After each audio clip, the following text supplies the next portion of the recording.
Welcome back. I'm Paige Elizabeth, and I'm here with Katie Warpinski as we are discussing real life issues from now on, especially those that pertain to, women, because we both are coaches working with women. Katie's on my team. I've known her my whole life. I adore her. One of the things I never told you, Katie, so my last name is W-A-R and your last name is W-A-R. And I always loved that because I always felt so alone being at the end of the line. Very much. Unless you had a last name starting with a Z, it's Exactly. always the last. I meant to tell you that, but yeah, so anyway, I've known Katie my whole life, and today we are actually going to be talking about just some of I think the elephant in the room, right? Like this very stale, stagnant reality that I feel like most of us live in now. And I can't Absolutely. speak to everybody. If you're 22 and you're just getting your life together, maybe you're oblivious because you didn't have a before so much. But you know, for me, I feel like there's a couple of things for myself, and then I'll let you talk about like maybe where you feel like it came from for you. I retired my yoga practice right during COVID, like right around that time. And I started practicing Ashtanga yoga when I was 16, and then I officially retired about 38. 39, I'd had my last retreat, but like 38 was really kind of like I was on the hook because of COVID. Like, so it was like delayed, but I wasn't really practicing anymore. And people always want to say I got burnt out. I didn't get burnt out from yoga. It just ran its course. You can't really get to the top of a mountain and keep going. Eventually you're like, okay, here's a nice view. I got to go walk back down. And that's what it was like for me. And so it just fell away. Like it just ran its course. It wasn't there. But see, the thing is that practice was like the centerpiece for me and my life. And I drew 99% of my creativity and inspiration from that practice. And so when it wasn't there anymore, it became very difficult for me because I still have not replaced that with anything in my life. And to not have that has been really difficult. And then you couple that with COVID and what COVID did, and just halting things and forcing shifts and forcing relationship changes and can't travel, have to stay at home, can't work the same. Like it really put a lot of barriers up for not just me, but a lot of people, I think. And it kind of compounded it. Absolutely. And I feel like it exasperated a lot of things because, of course, like I come from this yoga community that is pretty liberal for the most part. And if you follow me, you know that like I'm not radically liberal. There's a lot of liberal points I agree with, but for the most part, I'm more conservative. I have a stronger value system. I like boundaries. The left doesn't really like boundaries. They always want to keep eroding them. And it's just a thing about them that I don't really care for, but like, are there certain social principles I like? Sure. I kind of like people to just live their lives and leave them alone. Not really like, I don't care if you're religious. I don't care if you agree with me, things like that. Like, but at the same time, because the yoga community was so staunchly left, when COVID happened, it became very clear where you stood politically for a lot of people. Mhm. Like, like conversations that we would never have, we were forced to have, and it Yeah, created a division. And so it like brought attention to things that, again, like if we weren't having to deal with our liberties and deal with our bodies and like it wouldn't have been a conversation. But because it became such a huge conversation, it created a lot of separation. And so I don't think that helped. And there's so much now that like I can't unknow or can't unexperience. And that's created a severe amount of disillusionment for me as well. And so, I've just kind of been in this space ever since then. So really it started 2019, but really solidified for me in 2020, especially because I couldn't work the same. I couldn't travel. I couldn't do retreats. I couldn't do like it just halted. So the question became, what do I do with myself? Where do I put my energies and what do I draw from to direct that energy? And I haven't been the same since. And it's been very challenging. And I've had to make a concerted effort. Whereas before it was very organic. Yeah. There's nothing organic about it anymore.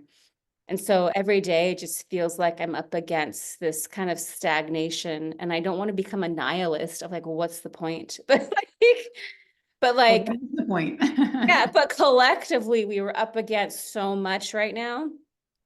And you see so much and you're aware of so much, even just the 4B movement. I was listening last night about how they now will not have first graders in Korea, because South Korea is what drove the 4B movement, where women were opting out of relationships altogether. No dating, no sex, no marriage, no nothing. And so I guess now they're coming up on like a pretty much an empty first grade. Like they're just, the babies aren't there. And this has become a worldwide thing, right? Because women are tired. They're just like, they're tired of the emotional labor, they're tired of the burden, they're tired of like not being heard. And it's like, Yeah. I'm not even a feminist, but like if you can't put a dish away without like acting like it's my job and throwing a tantrum, what use are you in my life? Like, so I get it. Like I just, and there's that disillusionment as well with just, this idea that like it's somehow a flex to be in a relationship, when really I don't think it's a flex at all. It's just another life decision, but I don't think there's anything grand about it. So there's all of these things for me that have culminated to this place where I'm like, well, where do I find, again, where do I draw that inspiration from to redirect? And it's been a very concerted effort for me to stay on point, stay productive, to stay motivated. I have to self-generate all of it, and it's very different for me these days. I agree. It's for myself as well. It's very different. We talked on previous, I don't want to call them episodes, but recordings that, I went through a divorce during COVID, and we've had the conversation, my ex and I, many times of like, did COVID cause the divorce, or were we just kind of didn't have a great foundation to begin with, and then being forced to like confront some of the things, that we were going through. But like, did we only go through those things because of COVID? Because, stress financially, stress, being in close quarters, in a new marriage, you're kind of like on top of each other, especially in New York City. So it's like, what came first, the chicken or the egg, type situation. But the reality is we went through a divorce, and that's where we're at. And it's a lot of talk though about what did COVID do to our lives. And I feel like it really put a halt on everything. It did put a halt on everything, but then emotionally, physically, all of these things. And it's almost like we had to learn how to live again. Like once we were let back into the wild, it was, how do we communicate with each other? People were afraid to be too close to one another, or to even look, talk, acknowledge each other, because you felt like even just being outside was wrong. And how do you psychologically recover from that? It's very difficult. And I think it's like we all had to learn how to live again. And to do so, you had to change what you were before. It's just a part of life, the change. And like you said, you just feel stagnant, because it's like, how do I start again?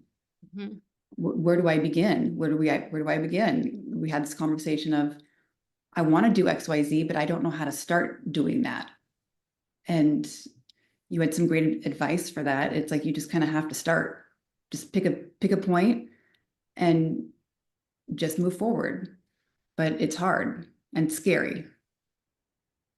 Yeah, and I don't know that it helps that like this whole thing culminated around midlife, turning 40, and I don't know if that is playing into it or if it is a broader issue. I know, it's like, are we the exception? Like, is it just because, oh my gosh, went through divorce, 42 years old, kind of starting a new career, starting in a new city. It's like, is it just that's, basically like a waterfall on top of me, or is it something else? So trying to sift through all the things going on in life, it's like you don't want to finger point, but you just kind of want to know, like, how do I correct this, and how do I find that new inspiration, or is this just sort of the status quo now? Right, because it's like when you're younger, you look at older people and you think they're so cynical, but then you get older and you're like, I understand the cynicism.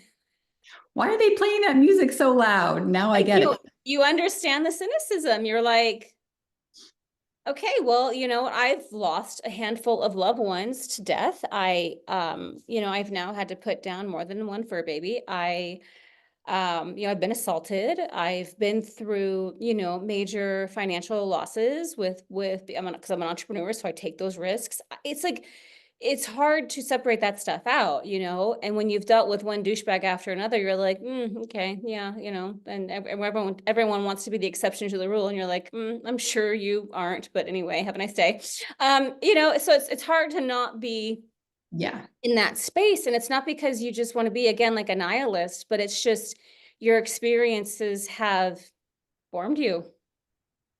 And absolutely. I really do an exceptional job of unpacking. Like if I were to say, make the commitment and get married or something, like I wouldn't be bringing past relationships to it, in the sense that I wouldn't be projecting their stuff onto him, because I really unpack my past as I go. Like Yeah, I don't think all men assault just because one man assaulted me, right? Like I unpacked that, and I don't quit. I don't give up on business because I struggled at the time that my brother died. It's like, it's just life happens. So I'm going to keep trying. I'm going to keep going. I'm going to keep taking risks. But the energy that goes into that is not as organic as it was 20 years ago, because absolutely. Yeah. I don't have that optimistic ignorance anymore. And the saying, ignorance is bliss. And now, knowing all we know, you're like, oh, I get it now. Like, I want to be ignorant again. Totally. And I was having a conversation with a client recently, and she's in the middle of her Pluto square. And that's the other thing. Like if I look at the astrology, they call it midlife crisis for a reason, because you have three outer planets culminating collectively for everyone at the same time. And it's a big deal. And there's no getting out of it. You just have to go through it. And I saw a video once where she was like, oh, her millennial is going to go through midlife crisis, or is it going to be different because we're more aware? Of course, we're going to go through midlife because we have those midlife transits to contend with. So whatever we need to reconcile around this time of our lives, we're going to reconcile. And I've had so many conversations with people, mostly women, but people, about, where did your hope fail you?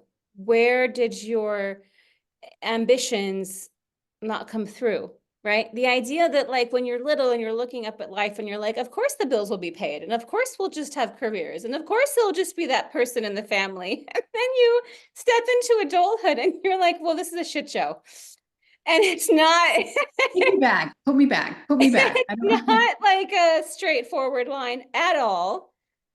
And the one thing that the millennial generation has done very well is force conversations, yes, whereas like Gen X just kind of checked out and did their own thing. I feel like there are some Gen Xers that went rogue and started the conversations, and I'm thankful for those people. yes. We know the boomers don't talk about anything. They're like, what are Oh, you talking that's about? just give Like them a broom. Just give them a broom and a rug. And they sweep everything under the rug. Like there is nothing that they're going to discuss. And if you try, they play dumb. They're like, what are you talking about? childhood trauma? No. You had the lights on and you had food in the fridge. What are you talking about? Exactly. And so again, it's like there's so many different variables that I'm looking at and wondering, like, how alone am I in this process? But like, is it a midlife thing? Is it a COVID thing? Is it a Paige thing? Like, is it, again, because I didn't realize how blessed I was to have that yoga practice and to draw from that. And I was on a podcast last year with another yoga person from Norway, I think he's from, and he was like, he really wanted to understand, you know, because I walked away at the height of my career. And I was like, but if it's not there, it's not there, right? And I said, to tell you the truth, in hindsight, I'm like, was that like this great spiritual thing, or was that just this amazing escape distraction? Is it that I don't know how to distract anymore? Is that what this really is? Could be. And then it's like, and like one question leads to another question, leads to another question. And then it's like, I just want to live my life and be happy. But it's like, but what makes me happy anymore? And how do I find that happiness? And like, is it really happiness or is it distraction? So being left alone with our thoughts sometimes can be a curse. I mean, I've But certainly identified that there's something inside of me, like I am responsible for this. Like I'm not blaming the loss of my yoga practice. I'm not blaming yeah, COVID, or even the fact that, I'm, now in my 40s. I don't blame those things. Um, so it's not like, and I've never been that person either. Like I've never been one to just jump into a relationship because it's like, well, let me just go get into that. Because relationships reveal dysfunction for the most part anyway. And a lot of people will get into relationships to distract from their own pain. Very few people are altruistic and conscious enough to step in and be like, let's together choose a path that we can be of service to ourselves and others. Like very few people are getting into relationships with that focus, right? They are trying to serve an agenda. And so I understand that by not being married, by not having children, that I'm not playing into that agenda. Like, because I could just be like, well, let me just find someone to focus on. And like most people who are codependent running, that's what they do. They're just like, well, let me just go focus on that person, or let me have a child and focus on that child. And again, there's that fine line of like, am I doing this because I want to be of service, or am I doing this because I don't want to deal with my own thoughts when I'm by myself, right? yeah, And there's a fine line there. I mean, I've said this before. It's like if I have to be in this human form, I'm subject to human condition. It's not like I'm ever going to be at a place where like I'm just at bliss constantly all the time, because that's not possible.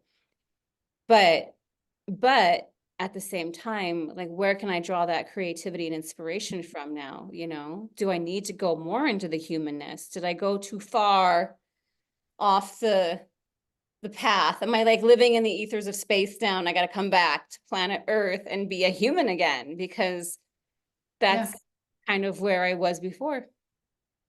And yeah, the answer is, I think, yes. Like you just gotta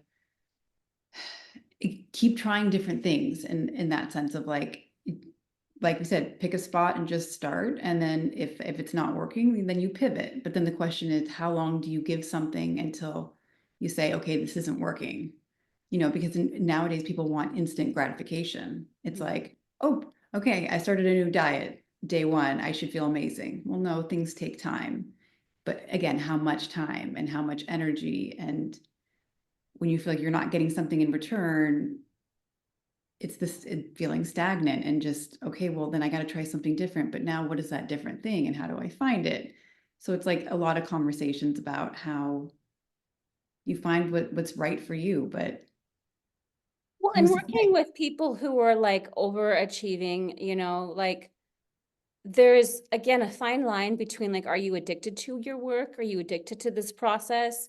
Or does it nurture you? And if you feel exhausted and defeated and never relate to that next thing, Yeah, that's an addiction, right? But like, because I teach people to invest their energy into things that nurture, right? So like that means that the very nature of you showing up and doing it gives you something. yeah, That's what I'm waiting for. I'm like, I'm really showing up and putting a lot of energy out of it, and yet I'm still just not feeling yeah. I'm so glad I did that. Like, Like it's and not really filling my tank. And yeah, and that's I think, I don't know. and I think it's important to have this talk because I feel like a lot of people feel that way too. To be honest, I haven't had a whole lot of conversations with people who are saying, I'm just so happy. I really, I feel so fulfilled. And it's just like, God, are we all just sort of getting through the days? Like, is this just like the new baseline for society of like existing? Mhm. Nobody's really jumping up and down joy of like, oh my God, I got this new job and I love it. Everybody's just like, new job, another job, just sort of mulling along. And what are we getting out of it? And what are we doing for other people? And are we just doing that to distract ourselves? Right. And then I've also asked the question, am I in apathy? And is this a defense mechanism of sorts? Have I just been through so much that I'm just like, meh, we'll just stay here where I'm kind of like unfeeling. Yeah, because it's safe. Yeah, And because I don't get crippled by the things that happen in my life. And I've been through some shit in the last couple of years. And I'm not like, oh my God, the thing that crippled me the most was putting my cat down. That's so final, and he was something I could pour love into so easily. And it just was like he was my emotional home, like, right, like yeah, 15 years and so many different homes and cities. And I mean, he's lived in 3 different states and he's traveled to, other countries with me. And so that was a definite like finality, and it was painful. But for the most part, I'm not looking at what's happening in my world as like something that cripples me. It's just another thing to contend with. But I tend to deal with it almost in the same way as the good stuff, where it's like, okay, that's just another compliment, or that's just another good interaction. And there's not a whole lot of, I don't know. And I'm like, is there, I'm trying to figure out if there's a real difference between like peace and apathy. Is this what it feels like? I don't know. Or is this stagnation? Am I still putting peace on a pedestal, or is this peace and I'm just like, no, this is not fun. This is boring. Like, I don't know. I need more. I need more. Yeah. And again, just that fine line between surrender and resignation. Yeah. That's hard because you feel like resignation, has that negative connotation to it. Like you're just resigning life. Or is it that you're just accepting, okay, this is the situation and there's only so much I can do. Have I done what I can do? And if I have, then it's like, here we are. But it's just, how do we move beyond it to want more and to get more and be fulfilled by that, whatever that more is. Well, and I think a lot of it is also like, so when you're on a spiritual journey, there's a sense of trying to get to this place where you're not bound by the material. I think the problem with that, and I've talked about this a little bit before. I wrote my book at the same time that I was kind of retiring, and it's like, but we don't die, right? So it's like, okay, we're trying to attain this kind of like space where we live, where we're not bound by the material, but then you're like, but I still am stuck in the material. I still have to do my laundry. And so there's this reconciliation that occurs. And in the yogic tradition, there's this idea of coming full circle. And so once you've kind of achieved that, you essentially go back into the tribe or the community and you be of service. So you kind of submerge yourself back into that material world in a very different way, which is what I've chosen to do, is to just take what I know and help other people, like, and be of service, and it's whatever way I can. Because it's really not about me anymore. Like I've just at 35, I was like, okay, this is boring now. It's like I'm sick of making it about myself. But at the same time, when you kind of give up the material, you also give up the goals, or it's like, what motivates you to make a lot of money? Is it fancy cars, a big house, buying a yacht? Is it status? These are all material bound types of things. Mhm. But once you have renounced those things, that's the word they use in spirituality, like they no longer hold merit or power over you. What is your driver for being in the material then? You know what I mean? I think that's the conundrum that a lot of people are facing, because while we want to be okay, I find that a lot of people aren't driven by the same things anymore. Like that materialism isn't driving a lot of people's consciousness anymore. But it's like, but we are in the material world. there are necessities, there's, I think, difference between being materialistic and bare necessities. And so it's like, but also distinguishing between those two, right? Because what's necessary for one person isn't maybe a necessity for another. So it's just, how do you define it? Yeah, I mean, it's just a different space to live in, because also with midlife, I feel like there's this part of me where I'm like, I bought the house, I had the nice car, I've done a lot of traveling, I've had the notoriety, even I had fame in the yoga community. It's like, well, what's the motivator now? Yeah. You know what I mean? And I'll be honest, like, so much of that was ego driven. I don't want to manage a house now. I rent a townhouse now. I don't want the responsibility of a house. I like that there's security that roams. I like that there's a pool and I don't have to touch it or deal with it. Like, I'm not driven by the idea of that ownership anymore. I had it. I don't want it anymore, you know? Not to say that I don't want to have control over I'm not going into that whole, like, you'll own nothing and be happy theory. That's not where I'm going. But like, I don't, that's not a motivator, I guess, is my point. Yeah. You know, the reason I have a nice car now had nothing to do with status and everything to do with safety, right? I drive an Audi because it's quattro and because it's safe in the rain and the snow and everything else, and if someone's being a jackass, I can react quickly. It has nothing to do with status anymore. It's priorities, and Yeah. that's part of the living and learning. And you really start to see what's important for yourself. But again, it comes back to like happiness, but what makes you happy?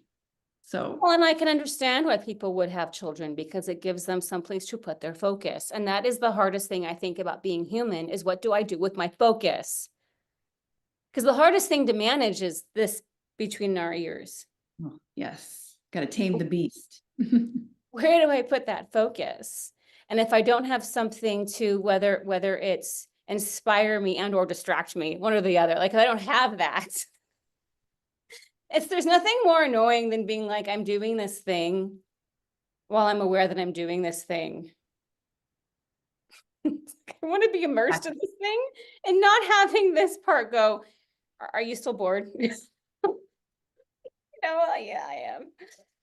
It's like everybody expects this constant state of consciousness of like being so aware of everything you're doing. And it's like, maybe I don't want to be aware sometimes. Maybe I I just want to know. do the thing.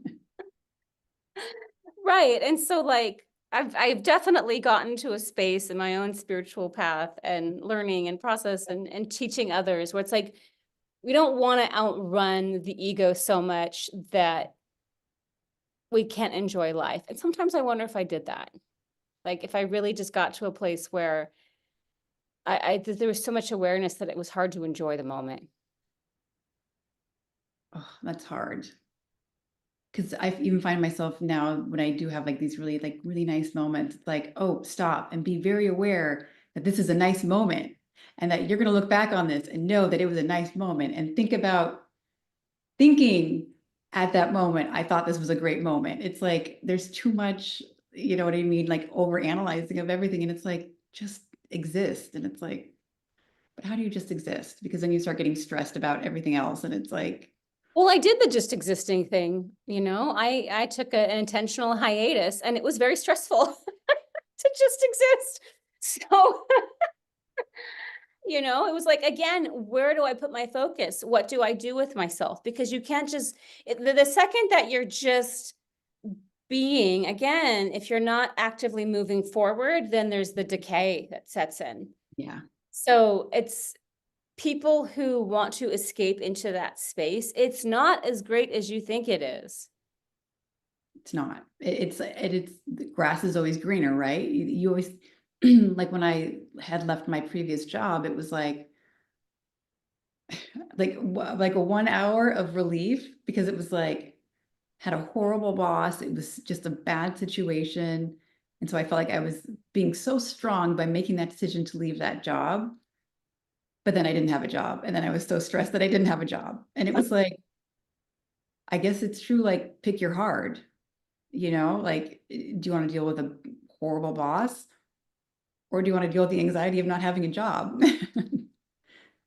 That's what it comes down to. Like, but I feel like we shouldn't have to live in a place of choose your hard. Like, why does it have to be so hard? I don't know. And then that's the other thing about, so the one thing when I deal with people who come to me in this midlife, like between, 38 and 42, and they're just that those reconciliation patterns come to a head. It's like, I do feel like there's a common theme of this is it. This is it. I thought it'd be different.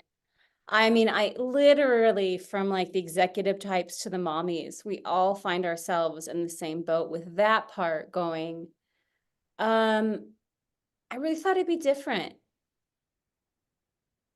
I mean, Yep. one of my best friends, she's a mom and that's what she's done her whole life. And she's like, I was taught that if I did this, I would be so happy. And yet actually I can't even have a thought to myself or a moment to myself to breathe. And it's not at all what I thought it would be. And sure, I love my kids, but this is it. This is it. I get 40 more years of this. Okay. Like this was not, and she's like, I don't know why I pushed to get married and have children so young because the rest of your life is a long time. It's a long time. And you're like, where's the incentive? Where's the positive feedback loop? Or the part, like the people who like, so the people who get what they want are like, oh, I thought that I'd be happier with it, or I thought that this would be more fulfilling. And then there's the people who didn't get what they wanted and they get there to the midlife point and it's like for myself, there were certain things that I wanted to have in place, but then I'm like, I don't know, was it gonna bring what I thought? Or did I dodge a bullet? You know what I mean? Because I don't have certain things to contend to all day like other people do. Yeah. It's like, are those things just like the goalpost, just to define, okay, I scored that goal, that touchdown, I can check that box, but it's like, but what are the other boxes to check? And what's the priority? And it just feels like there's not a lot of answers right now. That's what it feels like. A lot more questions than answers for life. Well, yeah, and we can't rely on the previous generations because they didn't discuss it. And they resigned themselves way young. Like, oh, our path is to just do this. Okay, got it, not a problem. And The path of least resistance. well, and again, like, okay, so my dad's always like, yeah, but you're so blessed. I get that, Dad. I get that. But like I still have to contend with myself every day. And I think I'm doing a damn good job. I'm not a crackhead. I'm not an alcoholic, right? Like I am still actively like showing up. I'm disciplined. I'm doing things. I'm hitting goal. Like I'm still doing that. But it's not because I feel like there's any real incentive anymore. And I think, historically people were surviving. Yes, And absolutely. that was their Our focus. ancestors is like, just survive, just be happy to be alive, be happy you get to live another day. And it's like, yeah, but what am I going to do with that day? Well, if you worked during a time where like during the Industrial Revolution or something where you just literally were in a factory 12 hours a day, or maybe during, like maybe you lived at a time and place where like you were a farmer and all you did was plow fields all day long, but like life was about survival and people didn't marry for love for most of history. And to It create was, children, keep workers to carry on. yeah, it was for, not convenience, that's not the word. It was necessity. Yeah. Yeah, it had nothing to do with like, wanting this amazing relationship. And Oh, it was, oh, what was the smartest decision? Okay, this woman has a great dowry and she comes from a huge family, so then she must be able to produce children. And so this is going to be the ideal mate. no, absolutely. So people were marrying for very different reasons. And people who argue about relationship stuff, they never want to talk about that part. It's like, It's not. and I'm not trying to defend any sort of like old ways of doing things, because I think it's pretty clear that, men aren't really adapting, because as women have learned to work and take care of themselves, men are the ones who don't want to shift emotionally. It's like we've moved into that part, but actually I was watching a video by a sociologist, and he goes, so during like the whole World War II up until like recently, this idea of a trad wife, that's really the only time in history that existed. Prior to that, we didn't have trad wives. He goes, and in fact, there were marketing campaigns to push the idea of a trad wife. And women were heavily drugged to put up with this life of just serving their husband. And they drugged them on purpose. Like there were ads about drugging your wife to get her to basically just stay at home and do all these things for you. So it was a very new phenomenon, whatever. And it hasn't lasted that long. It reminded me of, did you see that movie, the Harry Styles movie with Olivia Wilde? Hmm. It was that concept of there was this perfect life, like back in it was like kind of looks like it's set in the 50s. But it was like this perfect life with this perfect house, perfect car. The wife loved to cook and clean, and everything was perfect. They did dinner parties every night, and everybody was so happy. And then you start to feel like, okay, feels like something's wrong. And then like come to find out it's like this alternate reality that like they were drugging the wives and putting them into this like this, this system. And it's just like it's not real. And eventually it breaks down and exposes itself. Mhm. No, absolutely. And so when I learned that, I was just like, really, it's only been like 30 years that we've done trad wife. I'm like, okay, that makes more sense now, And yeah, I mean, I get that women are just kind of like naturally more nurturing, but like, I don't know. I did see a quote where, this guy said, a real man and whether or not he chooses to be served or be of service. And I thought that was kind of telling. Like if the man Yeah. only wants to be served, like where is his head at? Like, and Yeah. then if he wants to be of service. Because I think that's a mutual role that people have to play in relationships, is how are you serving the relationship and yourself in that process? Absolutely. It should be, excuse me, a give and take in every relationship. It should never be one-sided ever. And it's never going to be 50-50. Like that's impossible. And I don't believe in that. It shouldn't be 50-50. It is sometimes somebody needs a little bit more emotional support from somebody, or sometimes somebody needs, physical support, whatever it is, but it's always got to be a shifting pendulum of like 70-30, 60 Right, 40. right, right. It's like it's got to be, but that's where the good communication comes in, and values, all of that, to like listen to your partner, to understand what they need, and to be able to say in response what you need, and it be a dialogue and a conversation, and just this fluid, movement of a relationship. It's not going to be 50-50, and it shouldn't be 100-0. It's like it should just be really knowing what the other person wants and needs, and know that that's going to shift and change, and be able to change with that and have the hard conversations that come with that.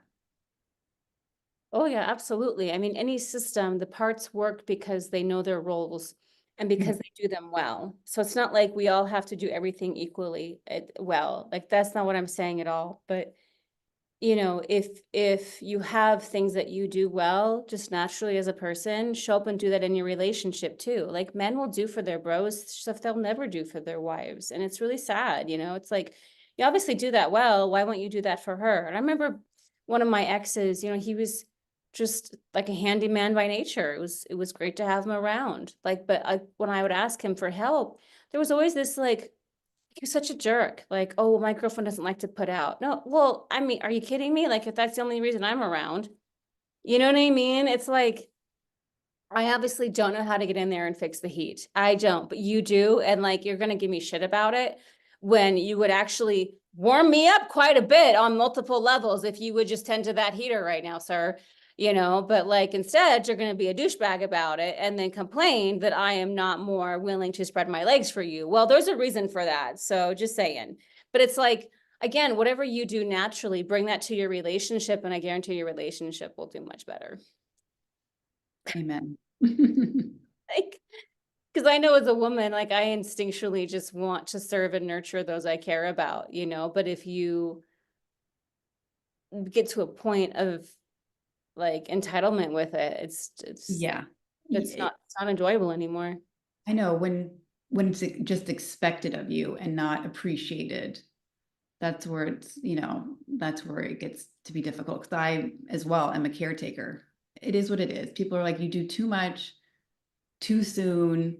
You need to like scale back on that. And I'm like, but it also makes me happy.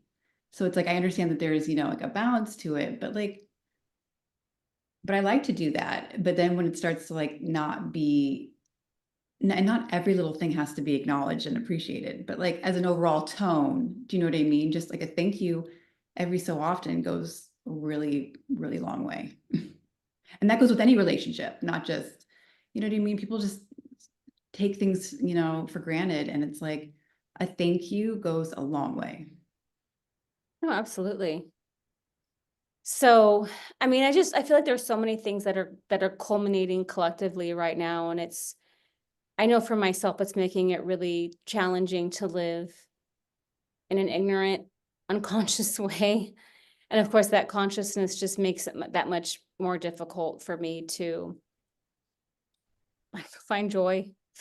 It's like the bliss and stuff, Because all too often, with my major move here to California, people would say, but be happy because you don't have kids, so you don't have to worry about that added stress. Like, just be happy because dot, dot, dot. And it's like, well, I'm trying to find my happiness, but I shouldn't just be happy because XYZ. It's like, I want to feel happy just like as a person, but like the perspective from other people, it's like they project their situation onto you. Like, well, you should be happy. I have two kids and it would be so difficult for me to do that. So you should just be happy that you don't have to deal with all of that. And it's like, but this is my situation and this is what I do have to deal with. Yeah. And it's not any less important than like what your situation is. The comparison is just with everything in life with people is out of control. Oh, absolutely. I mean, don't get me wrong. I'm grateful that I don't have to wake up to a child, but at the same time, like I do have my own stressors. It's all relevant and relative to whatever your situation is. It's whether you're, a billionaire or a dollar in your bank account. It's like everybody has their own stressors, and it's just you shouldn't have any less value for somebody else's just because you're not in that situation. Well, and in spite of this chronic stagnation, like I call it stagnation, you call it stagnation, but it's like, is this just the new reality? Is this just what it is? Am I trying to label it because I'm trying to move around it instead of moving through it? Is that what's going on? I don't know. And That's then, how yeah, sometimes that is how I feel of like if I can put a name to it, then I can deal with it and then we can figure out a solution. And then it's like, oh, that's why I'm feeling this way. But I'm like, but is it? We want to blame something. You know what I mean? It's like I want something to like there it is. It's tangible. That's the thing. And if we could remove that thing, then this will be better. And it's like, but I don't know what that thing is. right. But it's like, Right. I've been here since, I mean, it's almost 2025. So I've basically been here 5 years easily. I'm moving into an era. This isn't just like a season anymore. This is an era. And like, is it like the ultimate era? Like, And it is not my hot girl era. So it's like I got I know. And that's the other thing. My entire life, I've enjoyed playing dress up and just showing up. And now I'm like, should I change my hair? Meh. Should I go buy clothes? Meh. Like again, there's just nothing that I really know. drives that sense of anything anymore. when we were younger, when we were 22, it was like go through a bad breakup. I'm going to color my hair, get a haircut, and then you feel like I'm a brand new person and it's like take on the world. And now I'm like, nothing I can do with this is going to change. Like, what's Right? I know. It's again, it's like what's the motivator, right? And because I don't have that thing to like move forward to that's motivating me, it's really bringing me back to this place of, is this like Nisi, who's on our team, and I was talking to her and I said, my biggest fear is just that like this is where I'll be for the next 40 years. Like that's my biggest fear, not growing broke, not dying alone, not being sick. Like none of that stuff scares me. It's being in this energetic space of stagnation. That is my biggest fear. and it is scary because it's like, then what's the point? Mhm. Then what's the point? And how do we fix it? What needs to be fixed? And it's like you're just kind of waiting for this jolt back to life, but I don't know when, where that's going to happen. How? Yeah. And I don't know like how many other people again are kind of in this space. I would suspect that those who do have children, they I hear this, right? Like I'm just too busy to blank. Yeah. The thing is, like, even if it doesn't catch up with you at 40, it catches up with you at 50. Do you think I don't know 50-year-olds who now their kids are leaving the nest and they got to deal with this husband that they just didn't want to deal with for 20 years and they're looking at him going, "Why am I married to you?" Like that's the conversation I hear from 50-year-olds who they did get married, have kids, and they just their marriage has been on life support for at least 15 years and they don't have the children to distract with anymore. And that is like really piercing. So I don't know if like, depending on whether or not you had kids or not, that just this stasis kind of hits you because Yeah. of, because they will go longer if they can put that focus there clearly. Like if I had to wake up and take kids to school and then go to soccer practice and do that stuff, I wouldn't have time to be thinking about this. Not that I wouldn't be feeling it. Yeah, that's the difference. Is like it gets internalized in a different way.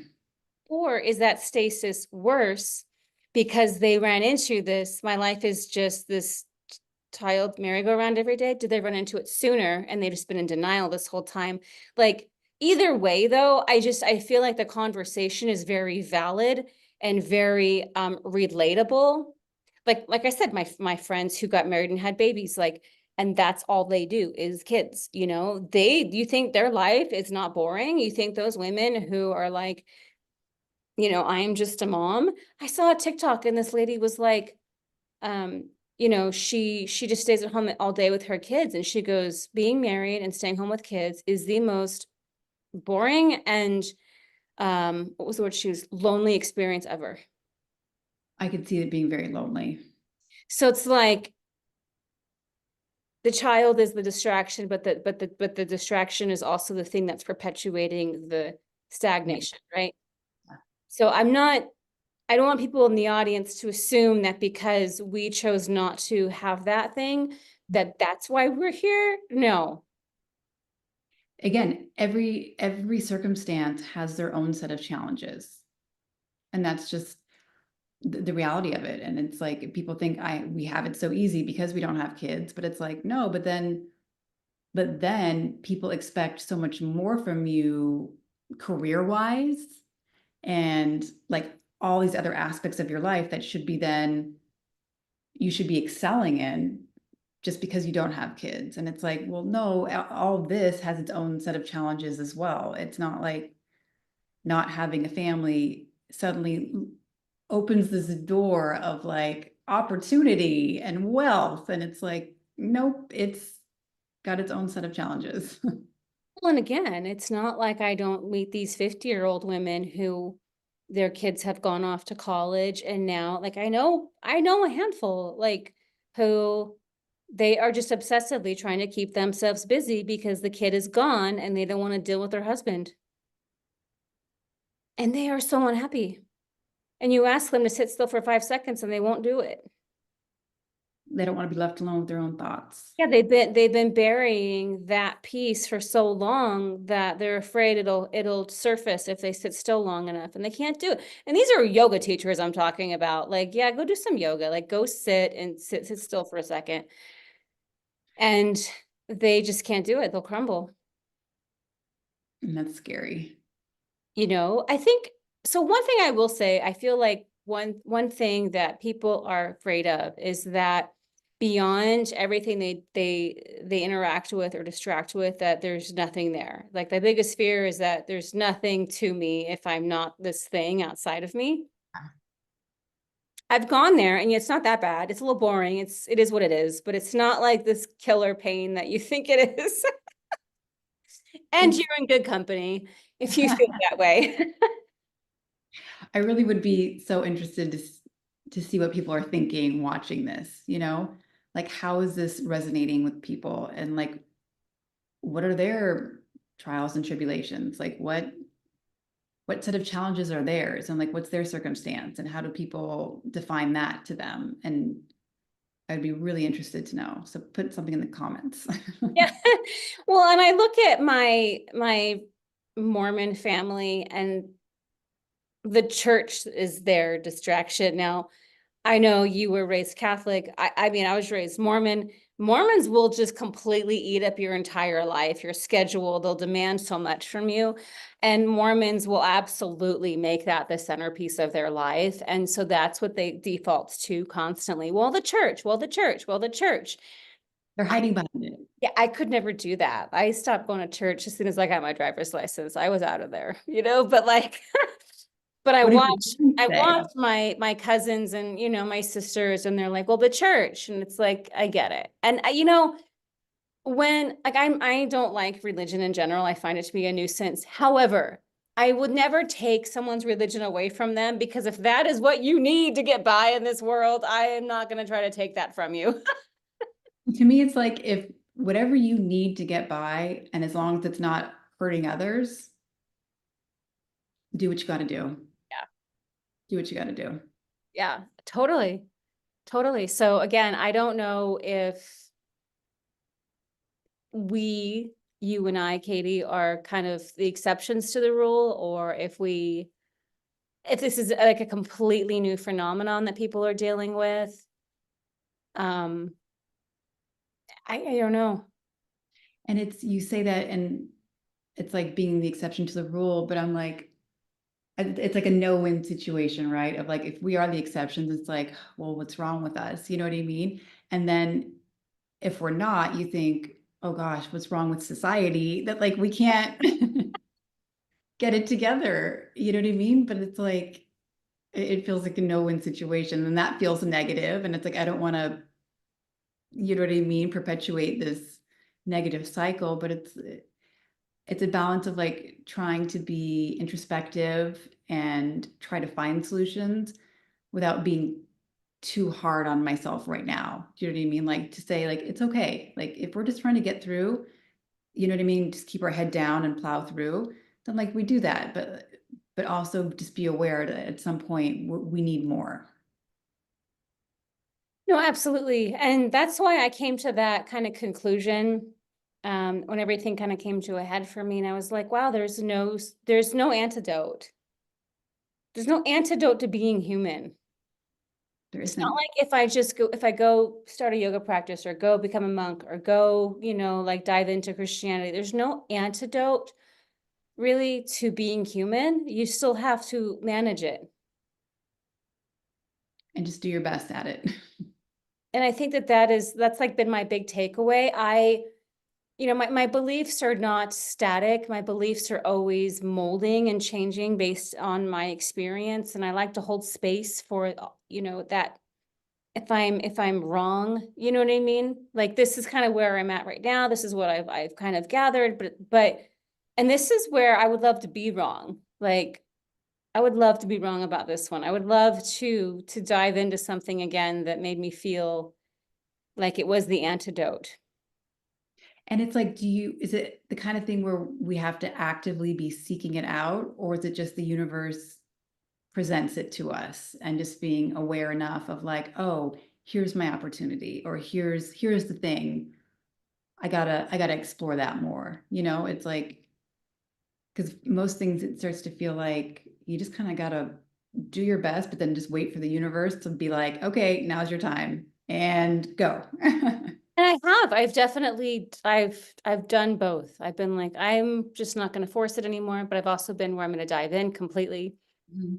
And neither one really created resolution. So if there is something on the horizon, I haven't manifested it completely yet, but I guess the most important thing in terms of this particular conversation is to address, again, the elephant in the room, that like, if you are feeling this way, you are not alone. And I do also believe that people are waking up and questioning what, like we never did before. And Yeah. that alone is causing a lot of conscious crisis, because we can't just rely on our old Yeah.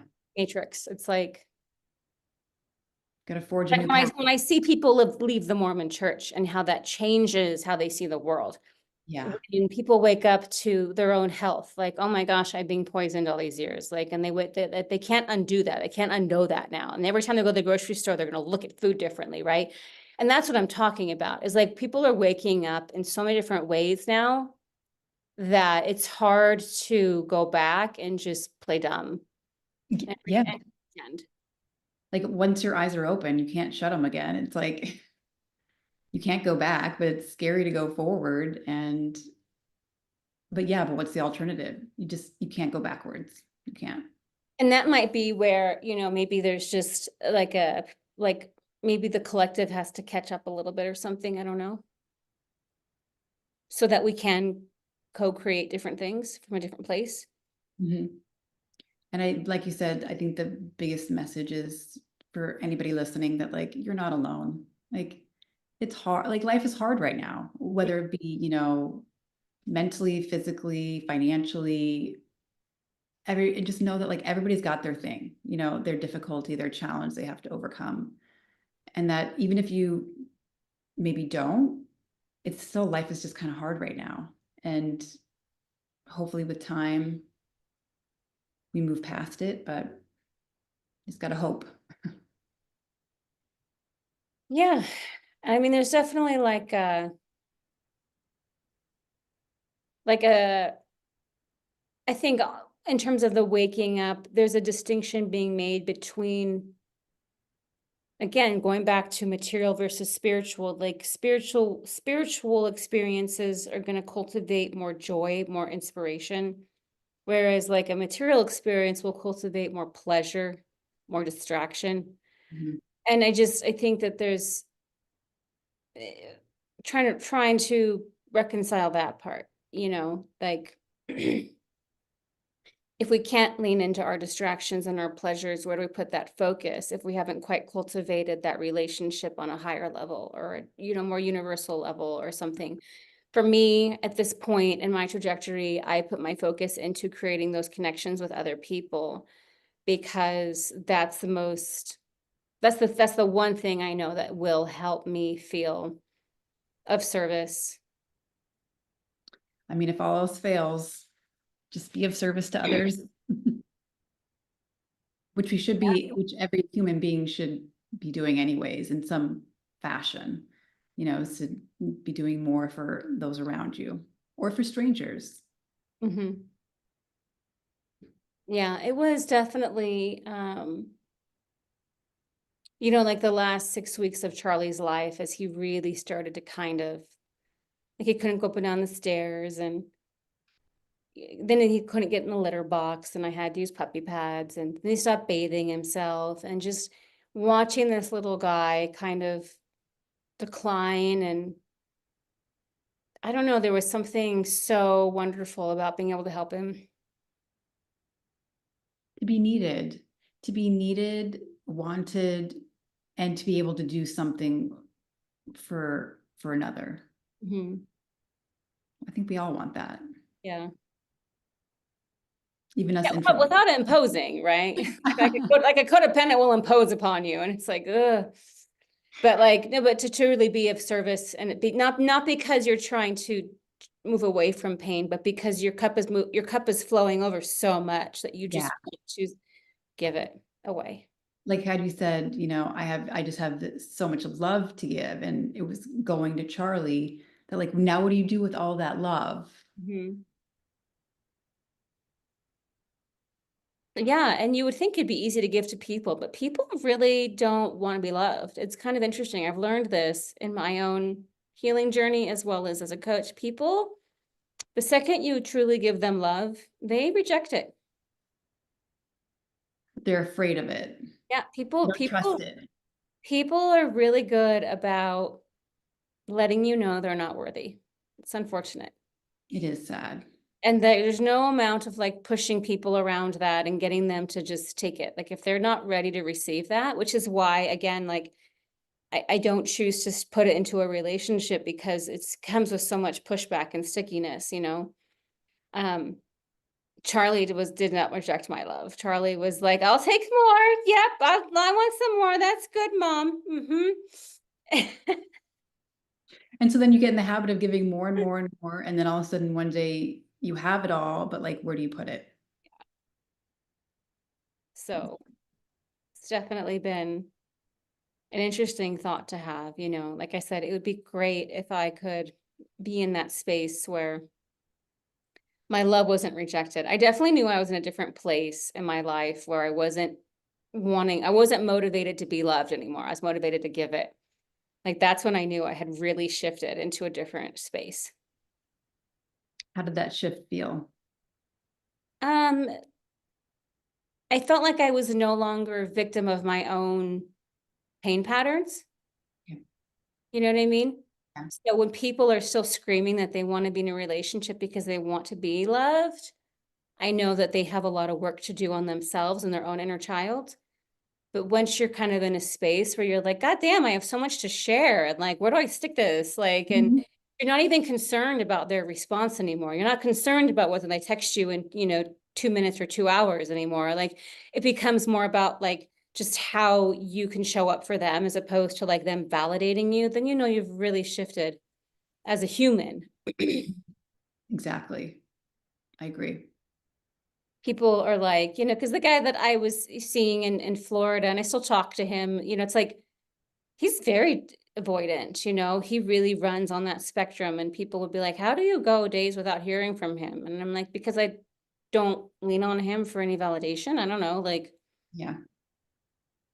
And it's like it works for you. You're with whatever you're okay with, and they respect that, then it is what it is. totally. So yeah, I mean, when you can get to that space, where it's about your contribution and not, like I need more of this. There's always going to be like, I would like you to do this better in the relationship. There's always going to be like, this would be more optimal. Can we work on this? I'm not saying that there isn't that, but it's not from a place of like absolute need. Yeah. And distrust. Yeah, It feels yeah, like so many relationships, there's just the trust factor. It's not there. 100%. So yeah, again, if people are out there struggling with this like stasis where they just feel like life has, it's not the same. It's like we walked into COVID with like our do, this is how I do life and walked out going, okay, where's Yeah. It's everything? like everything was like a reboot. It's like all of a sudden it was like, oh, we got unplugged and now we're plugged back in, and it's like we cleared that memory. Now what? Totally. Well, Katie, as usual, it was a pleasure having you. Absolutely. I love our talks. Yeah, so we'll be back next week, everybody. And until then, I hope that everyone has a wonderful day.